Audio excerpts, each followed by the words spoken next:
Welcome back to the $1 Million Landscaper Podcast. Now, today we are continuing our conversation that we started last week with Jake and Cody of Evergrow Marketing. Now, these guys are wizards when it comes to SEO and building your website. And in last week's episode, we started talking about the different types of SEO. And if you didn't know there's different types, there is. So make sure you go back, listen to that first, and then come back to today's episode. Now, today we are talking a little bit more on continuing that conversation, but we're also going into understanding how you can go about hiring somebody to do SEO for you. So if you don't want to go with Jake and Cody, which I recommend, but if you choose not to and you choose to either do it yourself or to hire it out, we give you some pointers and tips on what to ask, what to learn, and what to ask about to make sure you're making the best decision for your business, to make sure you're not wasting your time or wasting your money when hiring somebody for SEO, because there's so many different SEO experts out there. We want to make sure you're making a wise investment in this. So make sure you don't miss this week's episode. So let's get started. Now, what about like internal linking? So if you have a blog post you wrote on whatever, something particular, and you link it to like your landscaping page, does that play any factor in Google's rankings as well? Or search engine? Okay. Yeah, I mean, that's good, and you should do it too. Don't overdo it. Yeah. The best way to do it is there are nuances to that too. So is the thing you're linking to actually helpful for the user? Are you expanding on the topic that will help Google understand that, hey, I put this link here because of this reason, and it makes sense. You can spam links into a page, and that's not going to help you. So making sure that those are intentional. And then 2, pay attention to your anchor text too. So don't say here's how you can find out how to do your own patio foundation here, and then link the word here. Link the word patio foundation to that article. So Google will take contextual relevance into what the actual anchor text is for that link, as well as the text surrounding it. But if you point Google in a clearer direction of how this text is linked and where it's linked to and what the text that it's linked to says, then that's what you need to consider as well. Nice. As you guys can see, there's a lot to goes into SEO here. So this is why you hire people like Jake and Cody here that can handle it all for you. You do it long enough and it kind of becomes very natural. Sure. Well, that's a good point, because like we said, as landscapers, the landscaping side of things, how to do the patio, how to mow the lawn, trim the bushes, or whatever it is. We know that portion, but we don't. And you can go spend hours and years trying to learn this stuff on your own and never get as good. Where people that just do this every single day, day in, day out. Like, I'm not sure.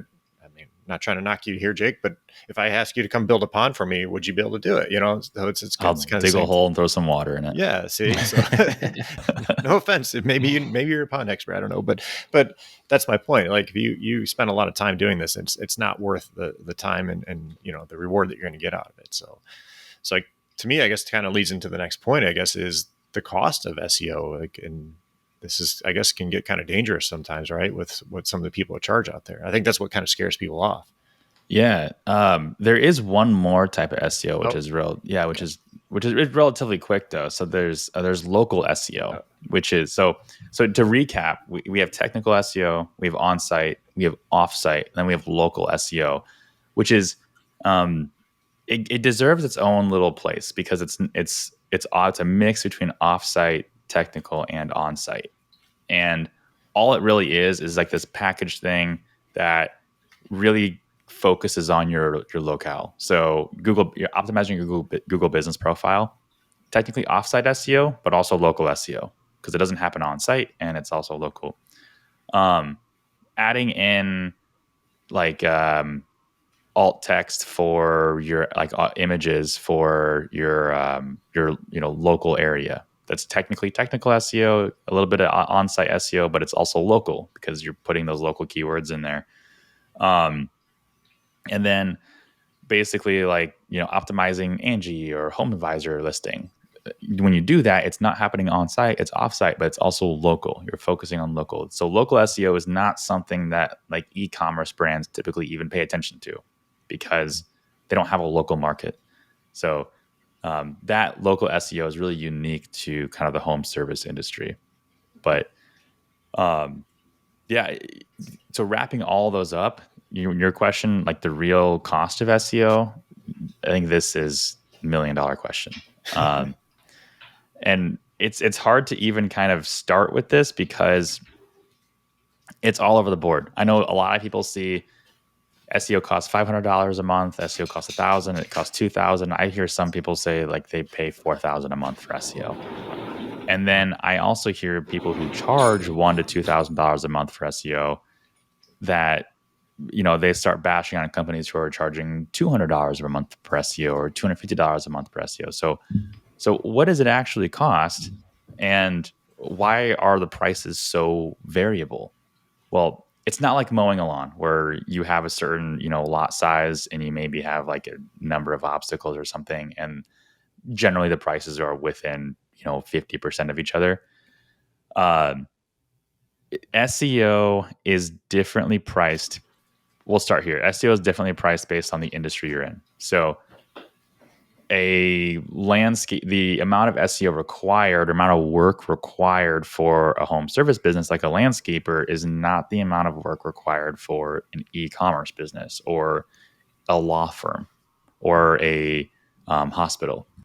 So the time commitment isn't necessarily there. The other aspect of this, so it's not just industry based, it's also like level of effort based too. So technical SEO and offsite SEO typically require a lot more time to execute. And whereas like local and on-site SEO require a lot less time to execute. However, there are diminishing returns. So the majority of the impact of your SEO as a local landscaping business is generally going to come from local SEO and on-site in that order. And when you start going into offsite and technical, you do see increases, but they're not as vast as local and onsite. So when you're getting priced is what is my provider actually doing and what are they putting into this package that makes it this price? Are they only focusing on one aspect or two aspects? Are they doing the whole thing? And then is that worth what I'm paying? I think this is really important what Jake's explaining here, because we end up having lots of talks with prospects who don't understand what is or isn't realistic. They see the internet as this magical place where you can make whatever it is that you want happen if you throw enough money at it, right? But you're still working within the realities of what people do with the internet, right?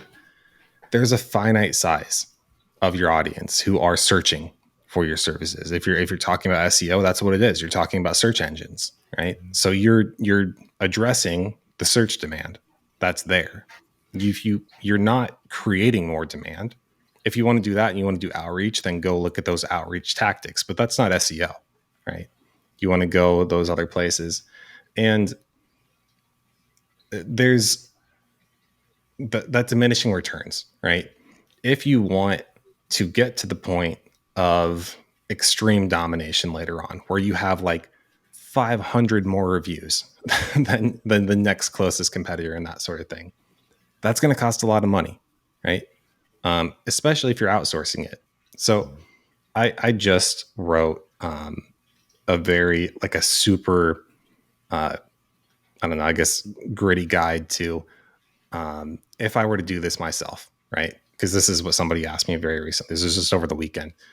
If you're doing it yourself, Cody, what would you do knowing you have extremely limited time? You're not outsourcing any of it, and you're just even, let's say you're not even doing a website.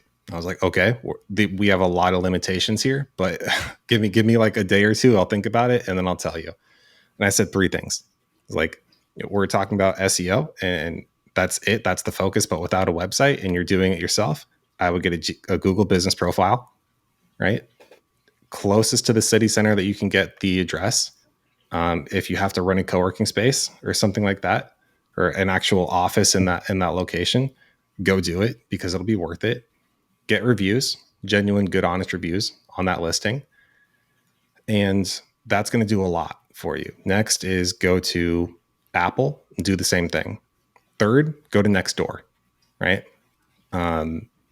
If you do that, that's going to do some major heavy lifting, right? Now, that's only part of the way. Now you're going to start looking at the next steps. So like if I was just starting out, that's what I would do. I don't have any other money. It's truly bootstrapped. I can't afford to pay somebody else to do these things. Once I get out of that, heck yeah, I want to pay somebody. I want the website. I want to get those incremental customers. I want to go beyond that. And then later on, after I go just to that one point, I want to keep going. I want to start getting external links. I might even want to start a blog, right? I want to be active on social media. And all of those things cost incrementally more money, right? Because you will get incrementally less from them. That's not necessarily a bad thing, but you need to match what your budget is with what your goals realistically are. I've always kind of explained it like this, like, and these aren't accurate numbers. This is just to kind of paint the picture, but like 50% of your SEO value is going to come from your Google business profile and your other online profiles as a local service business. Probably 30% is going to come from on-site SEO, so content optimization and your title tags and meta tags, things like that. Then you're probably going to get 20% from technical SEO. So actually, like, focusing on your website speed and things like that. Now that changes based on industry. So e-commerce might actually be 50% content and then 30% technical, and then, or maybe 40% technical, and then just, a very little amount of directories or things like that. Maybe their local market is United States or North America.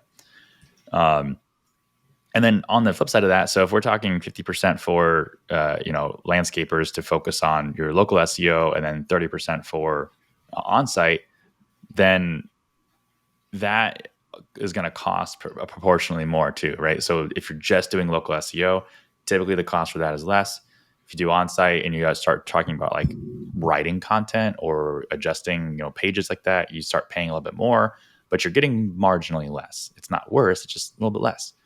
Then you start focusing on technical SEO, and it requires a lot more work, because now we're talking about things like, server upgrades, or even like, schema markup, which is a whole nother topic.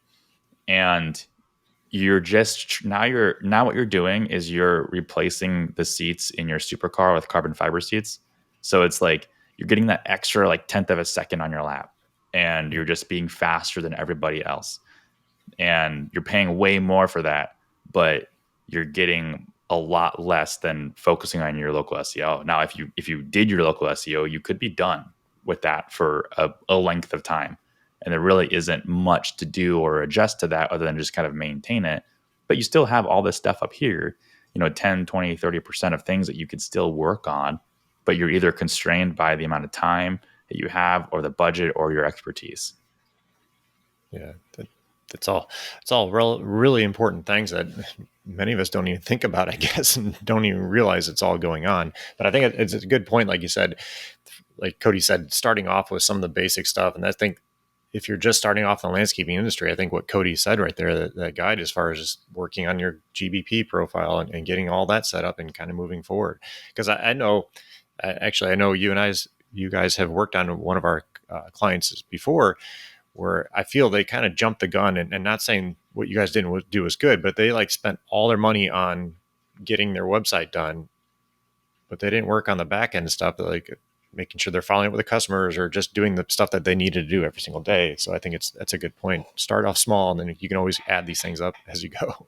I always tell people this, that like when we focus on SEO or Google Ads, we're not going to fundamentally change your business. And any marketing company who says, I always hate this thing where it's like scale your landscaping business 6 figures or something like that, and like that's the pitch. From our perspective, we're gonna make sure your SEO and Google Ads are profitable, but the scaling the business is up to you, because we can provide you leads based on the market demand, but what we can't do is make sure that your processes are outlined, or make sure you know your numbers. And so that's where you gotta talk to Scott, right? Yeah, right. Really. we have clients who pause ads in right in May, because they got so many leads in April or March and April that they can't keep up with the demand. But then like it's kind of like bittersweet for us, because they're not paying us, but at the same time, like they had such this such explosive growth, they're trying to manage it. Mm-hmm. Yeah, that is hard on their end when they start getting all these leads and then just not returning the calls, and it makes it look bad. And then it kind of looks back like, well, what you guys did. I imagine you guys get a lot of finger pointing at you, like, this is messed up. Well, it's your end. Yeah. Well, like it makes it tough for us too. So this is another really good point to bring up for SEO is that, like, I imagine a lot of your listeners probably talk to SEO companies, and like the first thing they hear is, well, we need to rebuild your website. Mm-hmm. And it probably gets annoying to hear that after a while. And a lot of the reasons, like, our worst performing clients are websites we didn't build. And that's where a lot of our finger pointing comes to. And like, yeah, we can optimize a website that's building or that's there. But like, in terms of conversion rates, we got to do a rebuild. We got to like fix this landing page because it's not.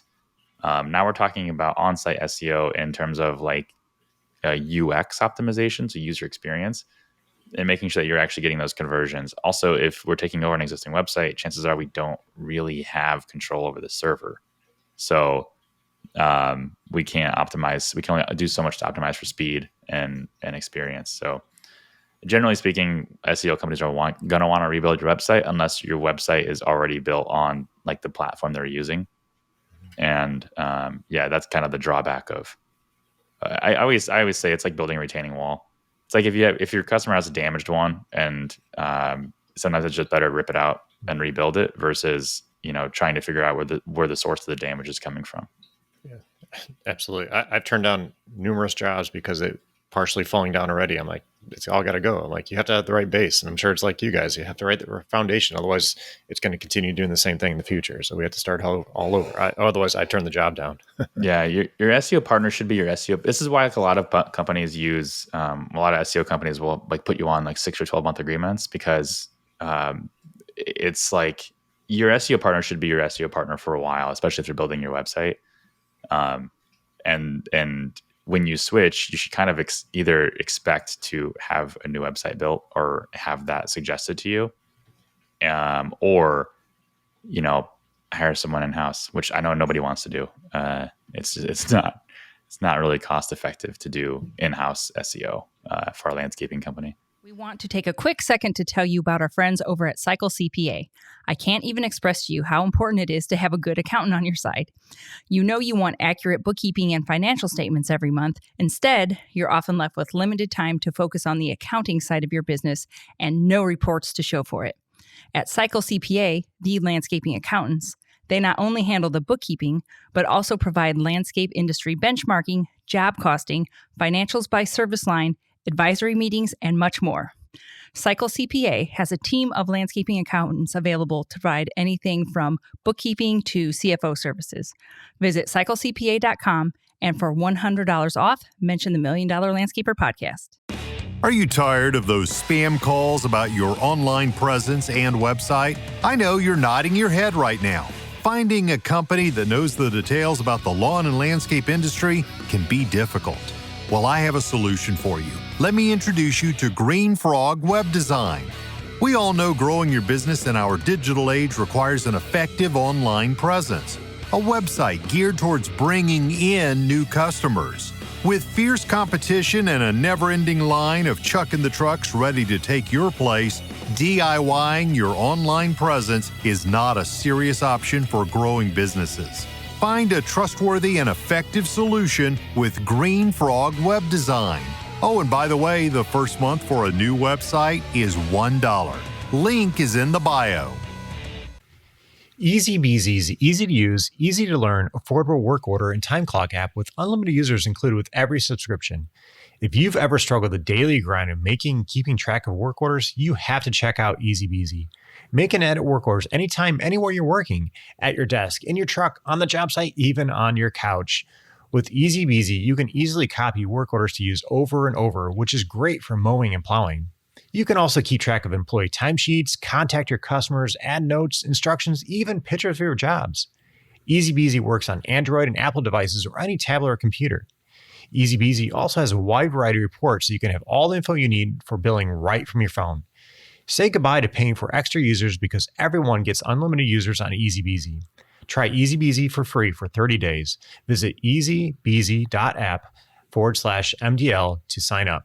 EasyBeasy is a simple work order and time clock app for mow crews, hardscape crews, and everything in between. Start saving time and money with EasyBeasy. Visit easybeasy.app/MDL to sign up today.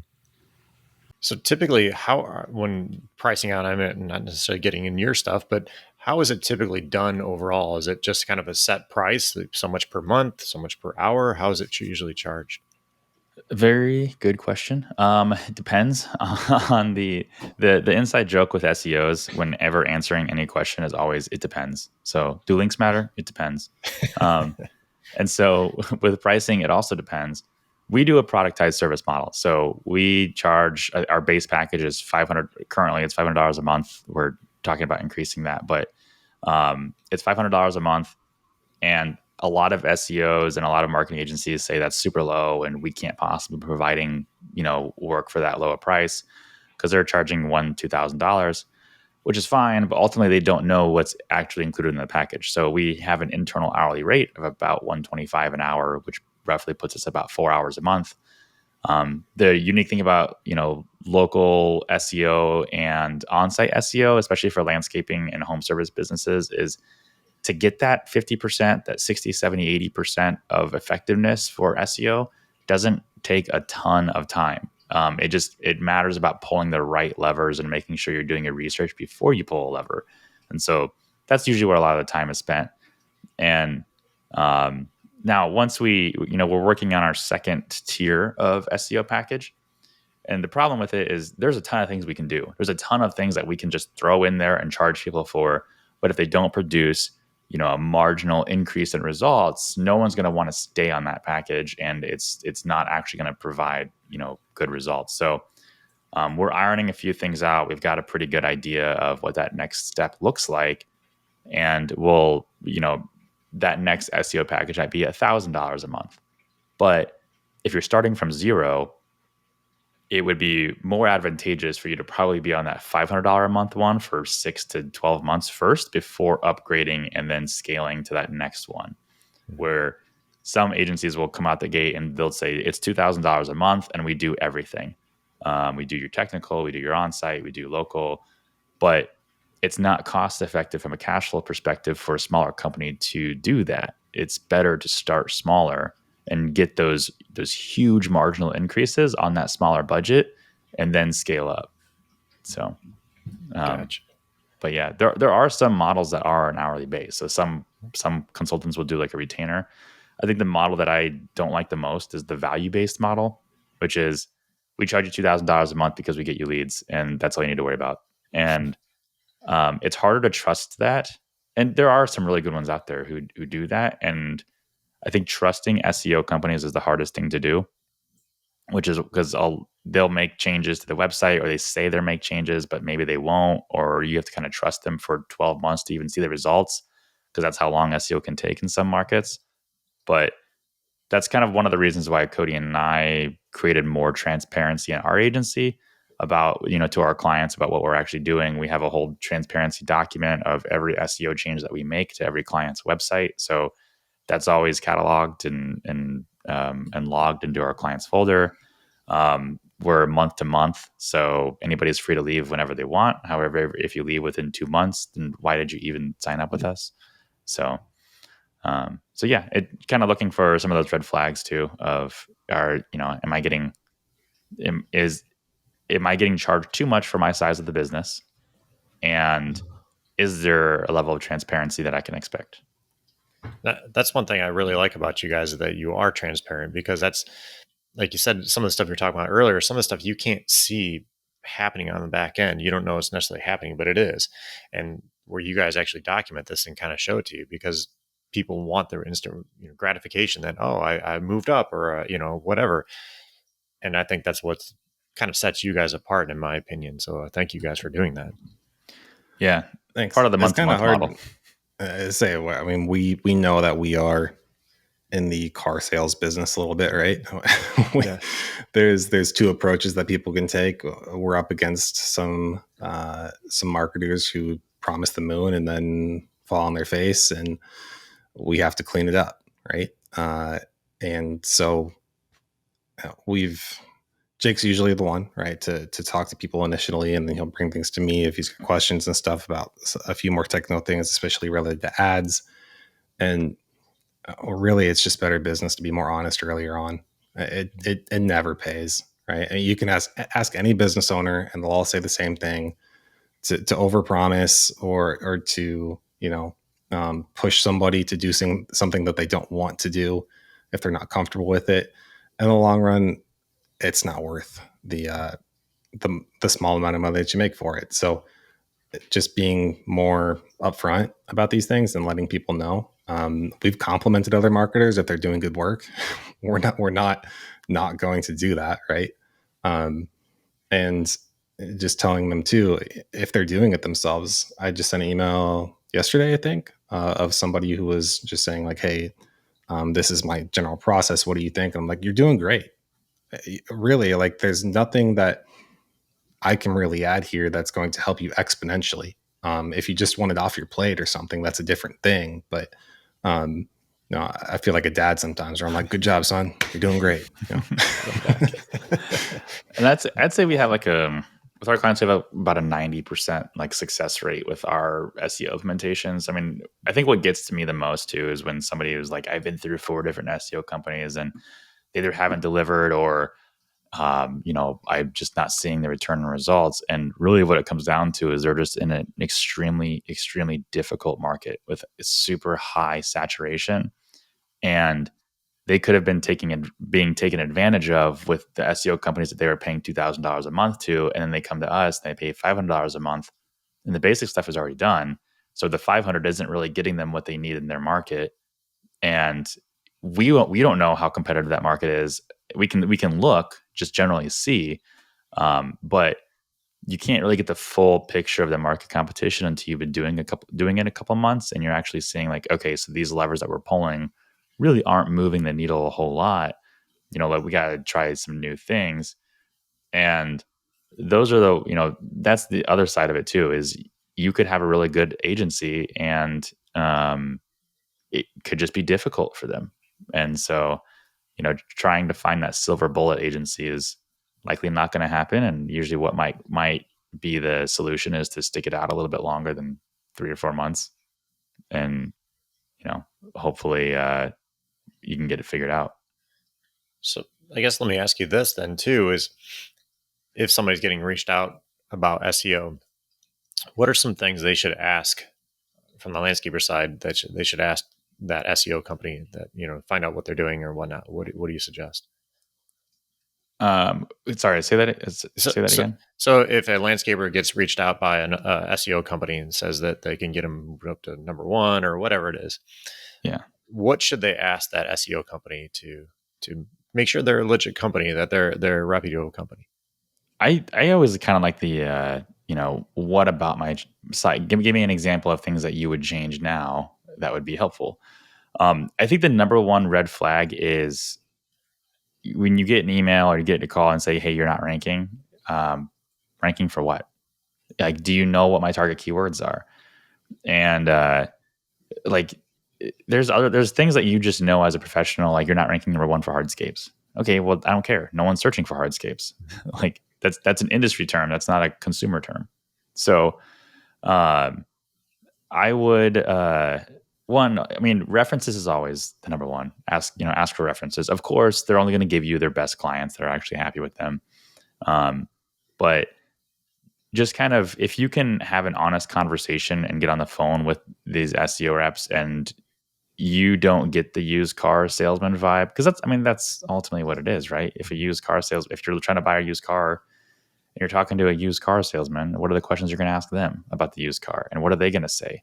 They're probably going to do everything they can to sell you that car. But when it comes to SEO, there are things that you can say, well, what's wrong with my website? And then get a second opinions. Find an expert. I'm more than happy to give second opinions without even pitching our services. And I know I've done that a ton in your group. So, just ask for reviews, ask for references, have them give you what they think needs to change on your website and why. Gotcha. So I guess to kind of wrap things up here, is there anything that you feel, I know we talked a little bit about this, but is there anything that you feel that landscapers could do on their own just to kind of get things going? I know Cody mentioned, doing the Google business profile, but there's certain things that you feel that they could do on their own to kind of get themselves moving forward until they can hire somebody or afford to hire somebody? Yeah, I think it just depends on how ambitious they are, right? How technical savvy they are, how comfortable they are with the computers and whatnot. Um, I guess in order, I would say put your business on Google, do the Google business profile. If nothing else, that's a relatively simple thing that you can do. Um, I believe that Nextdoor is probably, you can do Facebook too, right? I think that Nextdoor at the moment, it has a stronger neighborhood focus and a better community vibe where you'll get better endorsements and vouching and that sort of thing. So I'd recommend signing up there. And this is the opposite of what agencies will tell you, but building your own website is not the worst thing you can do, right? Um, we love it. We love when someone comes to us and they're like, "Hey, I built my own." We review it and it looks homegrown, and that's fine, right? They're like, "I'm ready to upgrade," and we're like, "You did a great job. You did great, and now you're ready, and let's do it." Um, Doing those things, I think, will help you go a long way, and it's great if you're above the point, right? You've done this yourself, and now you're slammed. You've got tons of work. You've grown the rest of the process, and you show us, because something that we do ask because it helps us is, what's the size of your business right now? What's your annual gross revenue or that sort of thing? And then they say like it's super high compared to their website. Awesome. That's great. That's fantastic, right? These things help you. But if nothing is broken and you've been able to do these things, then you don't need to fix it. But if you want to go to the next step, then you can. One thing I think would be good to ask, I was thinking about this, but is how are you going to track success? So one thing that like we have to kind of move away from when we talk to clients who want SEO specifically, because usually when clients or prospects reach out to us, they just want more leads, they just want more clients. And then we use SEO and Google Ads to get that for them because it's the lowest part of the funnel. They're the most in market people you can grab. But if someone comes to us directly and says, "I want SEO," usually their success metric is rank. And the problem with tracking rank is that lawn care company near me and lawn care services near me are two different keywords, completely different. And every variation of that is different. So we can easily rank you for one, but then that leaves all the others behind. You can do all of them, but not all of them as well. So there's like there's a middle ground of what you're trying to, like the biggest keywords you're trying to rank for, and then how you can bring all those averages up. But what we focus on is leads. So at the end of the day, if we ranked you to number one for every single keyword out there and you got 0 leads, you probably wouldn't be happy. So it's because you don't care about rank, you care about leads, and you just think rank is a way to get there. In which in a lot of situations it is, but that's why we just focus on leads. It's just easier to do. So we put tracking code on the website for Google Analytics to track phone calls, emails, and form fills. If you have a chat widget, we track that. And then those are kind of our success metrics. If leads are down, that's when we start looking at things like rank. Is our leads down because of your rank, or is your rank going up but leads are still down? If rank is going up and leads are down, that suggests that the market is down. So, yeah, knowing how your SEO company is going to track success, I think, is really important. Very good point. Very good point. Well, guys, we've covered a lot here today. I know we went deep in some of the things as far as SEO. Is there anything else that you'd like to share or kind of go over here today, or think we missed out on? I think we did a really good job at covering most things. We say that, but I feel like there's probably going to be tons of questions, which is totally right. Fine. Yeah. But I guess one thing we could talk shortly about is industry trends. And I'll make this very short and just say that, with the timeliness of this episode, when we look at year-over-year metrics right now, it's June 2024. We have seen, compared to the same time last year, that demand is down and conversion rates have dropped, right? So if business is tough right now and it wasn't before, that's not an alone thing, right? We are seeing that generally across the board. And I guess that's the only consolation that I have, right? Is if you're struggling a bit with that and you're looking for solutions, that, depending on your size, doing your own SEO might help you get there. If you're bigger, you want to talk to us, that's cool. Great. We love to talk. But we are seeing that with the state of the market right now. And all things controlled, we've dug deep into it. We've looked in and we really don't have great answers, right? Mm-hmm. It's just the state of things as they are. I try not to say, don't compare yourself either, because I see this all the time. Generally speaking, when we look at the numbers across all of our 100 accounts, yes, numbers are down. Site traffic is down, conversion rate, so the amount of people that visit your site versus the amount of people that actually contact you is down. But when I see posts in Facebook groups of people saying, hey, how's everybody's market out there? Like, leads have dried up. We're not really getting anything. Then I see comments of being like, well, we're exploding. Like, we can't even take on more, well, what does that mean? Is that like 10 for you? Yeah. Or, what if the other person, like, they get 50 average, but in the spring they're expecting 200 leads, but they get, 100. That's dried up for them. Mm-hmm. Whereas like another person might say like, oh, if I get, 10 leads in a month, I'm extremely busy. So it's hard to compare yourself during these times. But when we look at the data across all of our accounts across the entire United States, things are down. And I'm going to blame the election year. Yeah. I would agree with that. Yeah, we're seeing the same thing on our end with talking to our people, our clients, the same thing, just down. And I guess to that point, is that something that you feel, because I've had people ask me this, do I back off my marketing? Do I back off my Google ads because things are down? Or do you keep at it? Is that something, what's your thoughts on that? Yeah. So I don't number one, don't turn off marketing. Keep it on, because if other people are considering the same thing, that means they're dropping off of marketing, which makes the competition pool less. Mm-hmm. So now you're more exposed while everybody else is bailing. So the amount of searches and the amount of people who are looking for the services isn't zero. It's still people there. In terms of backing off ads, yeah. We follow a metric called impression share, which tells us the amount of times you show up versus the amount of searches that are actually happening for search terms that you're targeting. And this is the same thing that we recommend for people in the winter. So your ad spend in March and April should not be the ad spend in December. And it really doesn't matter what market you're in. Even if you're in Southern Florida, Southern Texas, demand still drops.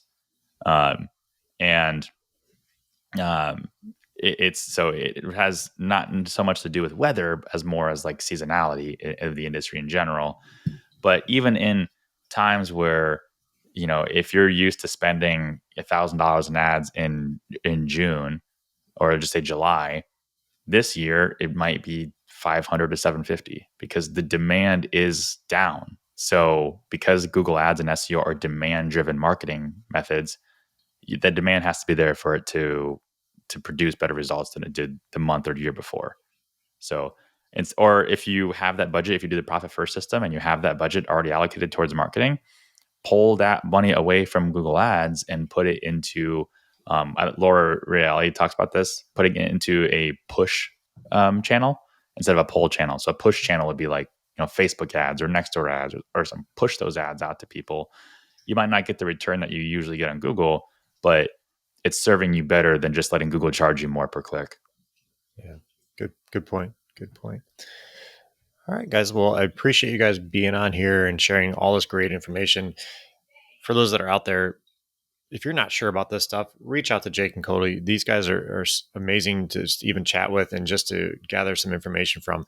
They also have a ton of different things on their website as far as blogs and stuff. And they've done so much on there. Like, you can go learn just a lot just by reading all the stuff, the blogs and stuff out there. So again, guys, I appreciate you guys being here. Is there anything else you wanted to kind of go over today?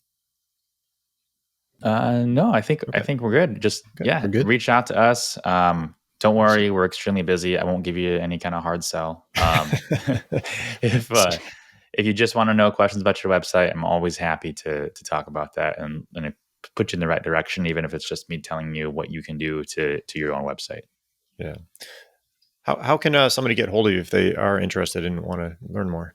Yeah, right now, the best way to get a hold of us is to fill out a form on our website, on our contact page, or you can email me directly at jake@evergrowmarketing.com. If you call the website, or if you call the number on the website, it's going to go to my phone. And Scott, I was telling you before this, it's been blowing up and I got tons of calls to make. So if you can help me prioritize those questions and those contacts, email would be super helpful. There you go. That's awesome. I'm very happy you guys are staying busy. That's a good thing, I guess, for the market. So yeah. All right, guys. Well, thank you very much for being on here and sharing all this great information, guys. Make sure you start implementing some of these tactics. I know they covered a lot of stuff here, but if you can start doing some of these little things like Cody and everybody said, start the Google business profile and just work your way up little by little, it's going to start making big differences, especially in the end. And like they said, SEO is not something that it's not a flip of the switch. It's not going to make a big difference overnight. It does take a little bit of time. So keep that in mind, no matter who you're looking to hire or if you're doing it yourself. All right, guys. Well, thank you for being here, and we'll talk to you soon. Thanks, Scott. Thanks, Scott.